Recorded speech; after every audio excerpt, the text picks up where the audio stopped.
net ionic equation shows the real chemistry by writing a reaction that eliminates spectator ions. Spectator ions aren't involved in the reaction.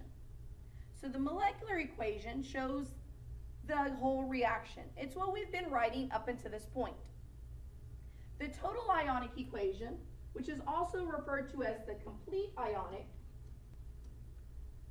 shows that anything that dissociates is shown broken apart. So it represents all of strong electrolytes as ions. Remember that our strong electrolytes were strong acids, strong bases, and soluble salts. Finally, the net ionic equation cancels out those spectator ions. It includes only the components of the reaction that actually underwent a change. So the first step is we're going to write the molecular equation. It's not necessary to balance it at this point. We then predict the substances that will dissociate or stay together. Remember that we break apart into ions all strong acids, strong bases, and soluble salts, which are present as reactants or products unless it specifically says that it's a solid, liquid, or gas. So remember that your strong acids were HCl, HBr, HI, nitric acid, sulfuric acid, chloric, and perchloric acid. And your strong bases are group 1A, 2A hydroxides, except hydrogen, magnesium, and beryllium. Finally, we do not break apart or ionize any molecular compounds. So if you use prefixes to name it, then it would stay together. These are going to be gases, liquids such as water, or organic molecules. So leave those together. So on here it says write the net ionic equation for when aqueous potassium chloride is added to aqueous silver nitrate. So the first thing you need to do is write your equation, or the molecular equation. So potassium chloride is KCl, because potassium was a +1, chlorine was a -1. And it tells us that it's aqueous, which means it breaks apart. Silver is a +1, and nitrate's a -1.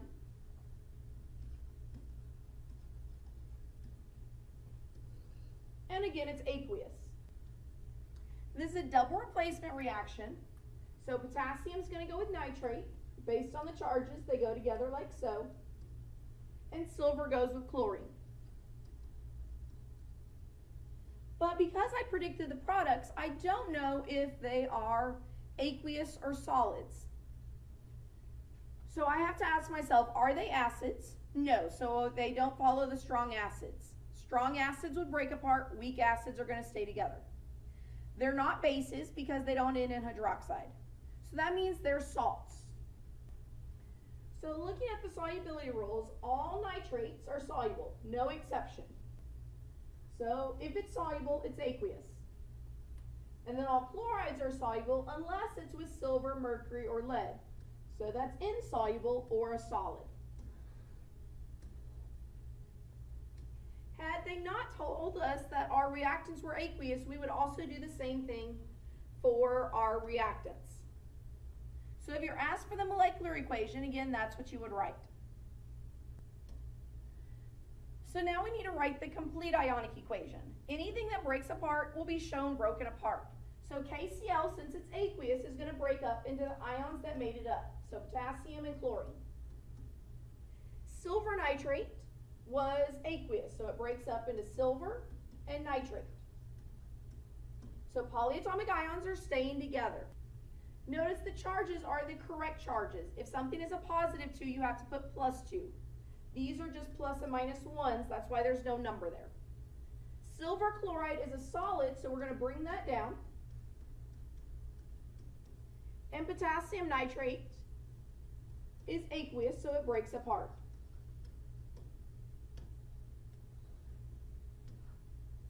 So this is the complete ionic equation. So again, we're only ionizing the aqueous components. We can also represent this equation in a particulate diagram.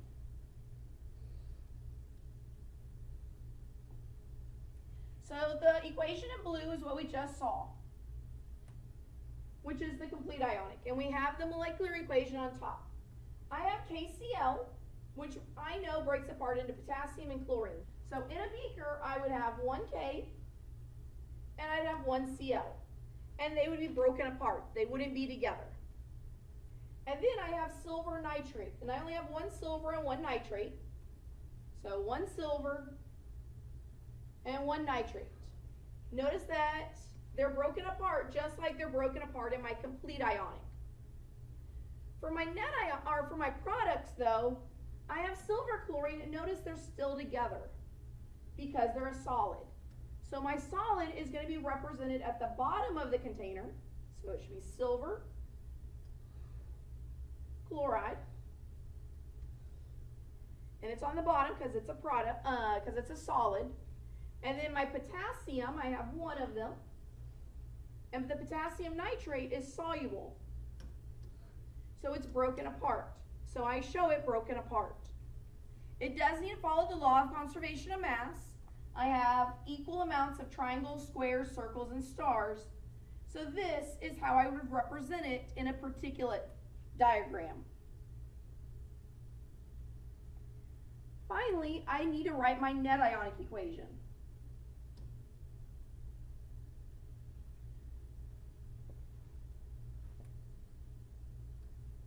To write my net ionic equation, I'm going to remove all spectators.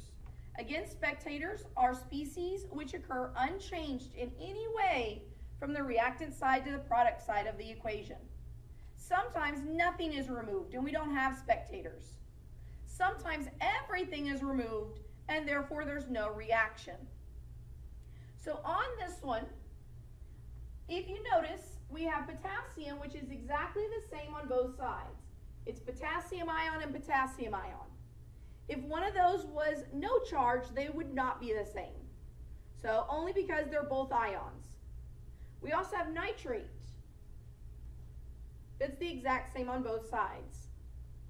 So I can't cross anything else out because over here they're together, so there's no charge. So I bring down what's left. I have silver ion, I have chlorine ion. Together they make silver chloride. You have to have the charges because it's a net ionic equation. Finally, you would balance the equation. But in this case, it's already balanced. If we look back at the particulate diagram, you can see that my spectators were potassium and nitrate. Potassium and nitrate were floating around in the container to begin with. They're still just floating around as ions at the end of the reaction. The only thing that really happened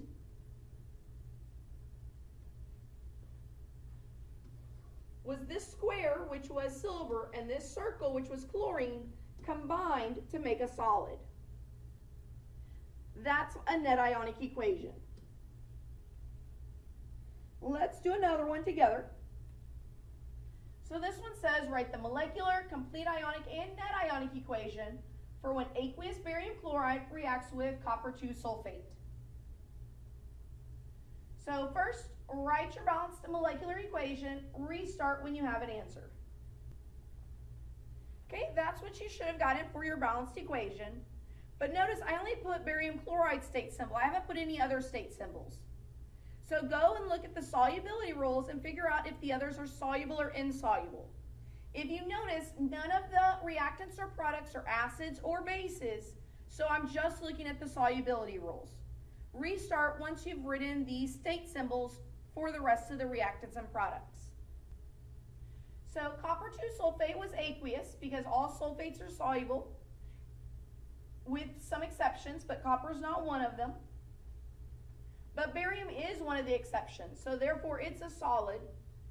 And all chlorides are soluble except silver, lead, or mercury, so that one's going to be aqueous. I can do my particulate diagram before doing the complete ionic by looking at those state symbols. Barium chloride is aqueous.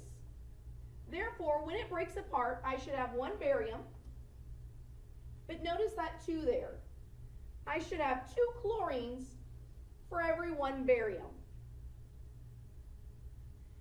Copper 2 sulfate is also aqueous, so I need 1 copper and 1 sulfate. I only put 1 sulfate because that 4 is part of sulfate. I don't have 4 sulfates. It would have to be in parentheses for me to have 4 of them. So that's what my reactant beaker looks like. As a product, notice that this is a solid, barium sulfate. So I need my barium on the bottom, and I need my sulfate on the bottom bonded to it. Copper and chlorine are aqueous, and I have 1 copper for every 2 chlorine. Notice that it follows the law of conservation of mass. I have 2 circles, 2 circles, 1 square, 1 square, 1 triangle, 1 triangle, 1 star, 1 star. My solid is on the bottom. Just looking at it, I can tell my spectator ions must be the square and the circle, because the square and the circle, which was copper and chlorine, didn't participate in the reaction. They're still ions in solution. So writing my complete ionic, I break up everything that breaks apart.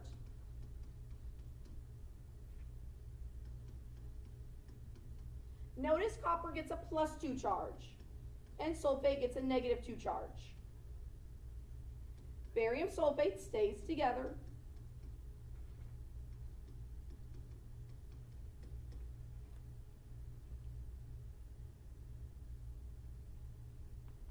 The 2 for the chlorine, I can put in front of the chlorines, or I can just leave it for now, but the net ionic equation has to be balanced.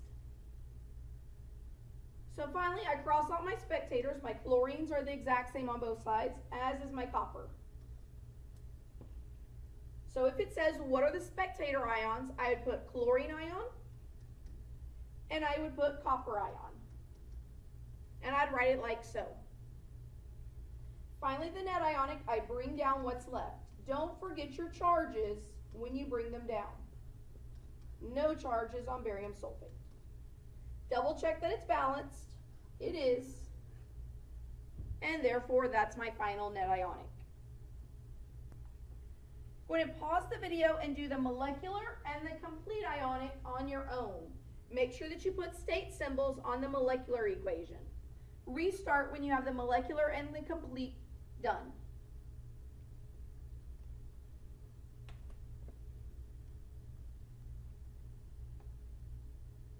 So this is what you should have gotten for your molecular and your complete ionic. Notice on the complete ionic, iron has a +3 charge, zinc had a +2 charge.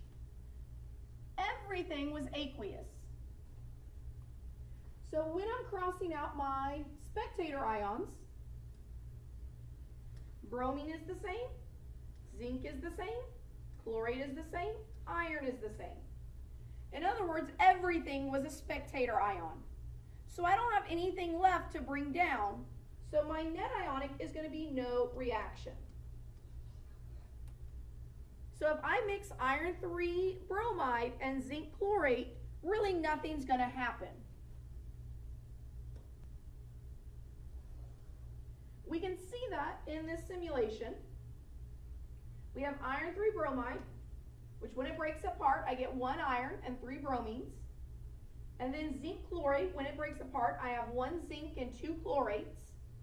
And when I mix them, notice they're all still in solution as ions, which means I don't actually have any solid or liquid or anything being formed showing that a reaction took place. So when you have a no reaction, it means everything was an ion to begin with, and everything is still an ion at the end. So nothing happened. On this one, go ahead and just write your molecular equation. Because this one we have an acid, so restart once you have written your molecular equation. So you should have gotten those. Acetic acid plus ammonium hydroxide makes water and ammonium acetate. Make sure that all your numbers are correct on that. So now we need to figure out our state symbols. This one was a little bit trickier because it starts with an acid. So if it's an acid, it does not follow solubility rules. That is why people are going to miss this question, because they like to try to use solubility rules. And under solubility rules, all acetates are soluble. But acetic acid is not one of the 7 strong acids.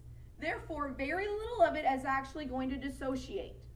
So it is technically an aqueous solution, but I would suggest putting a solid just to represent that it's going to stay together in solution.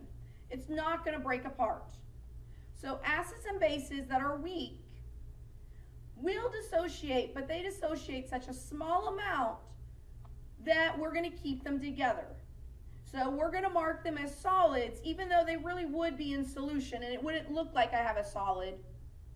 But I need to keep them together in the reaction. The next one is a base. And again, I would look and say, is that base group 1A or 2A? No, so that's a weak base. Weak bases are going to stay together. Water was our last rule where we said keep all molecular compounds together. If I was to name that, I would use prefixes, dihydrogen monoxide. That's a liquid. We're going to keep all solids, liquids, and gases together.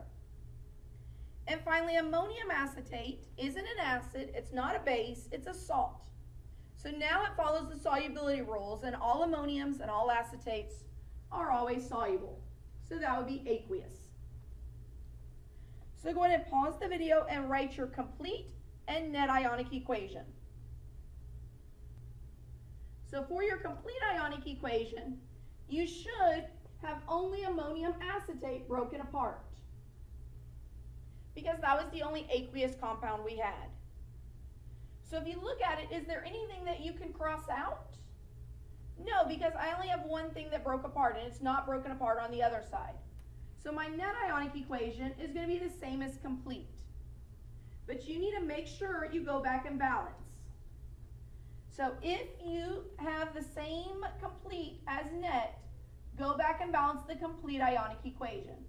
In this case, it is balanced, so this is my net ionic equation. So for the question, what are the spectator ions? None, because nothing crossed out. Go ahead and pause the video and try writing your molecular, complete, and net ionic equation for this one. Restart when you have all 3 done. So you should have gotten that as your molecular equation. There's not a rule about sulfites, only sulfates. So if there's not a rule, it's going to be a solid. This was a weak acid, therefore it stays together. Salt, that's soluble, so it breaks apart. And this was an acid, but it was a strong acid, therefore it is soluble, or will break apart. So your complete ionic should have everything broken apart except sulfurous acid and calcium sulfite, which means your spectator ion is just your chlorine. In this case, I needed a balance. To balance, I just needed a 2 in front of hydrogen. So this one's a little bit trickier because it says that I have sodium carbonate crystals. So it's telling you that it's a solid right off the bat. I don't have to look at my solubility rules. I'm going to keep it as a solid. Go ahead and write your molecular equation with state symbols. Restart when you have your answer. You should have gotten that for your molecular equation, because hydrochloric acid is aqueous, but remember that all acids are going to tell you that they're aqueous. So you can't take acids and them saying aqueous to hold true. You have to say, oh, it's an acid. Is it one of the 7 strong? And it is, and that's why we're going to put aqueous there. Had it been a weak acid, I would have put an S there just to know that it's going to stay together. Sodium carbonate should have broken apart, but because it's a crystal, it's going to be a solid. Had you looked at the solubility rules, you would have got that wrong, but we have to take the information given in the problem. Carbon dioxide, that's a gas. Water is a liquid. And sodium chloride, we look at the solubility rules to figure out it's aqueous. If you didn't know if water was a liquid or a gas, it doesn't matter as long as you know it stays together. So go ahead and pause the video and do your complete ionic and net ionic. So for your complete ionic, you should have this. The only thing that broke apart was hydrochloric acid and sodium chloride. So the only spectator that I have is chlorine, which means everything else is going to have to come down.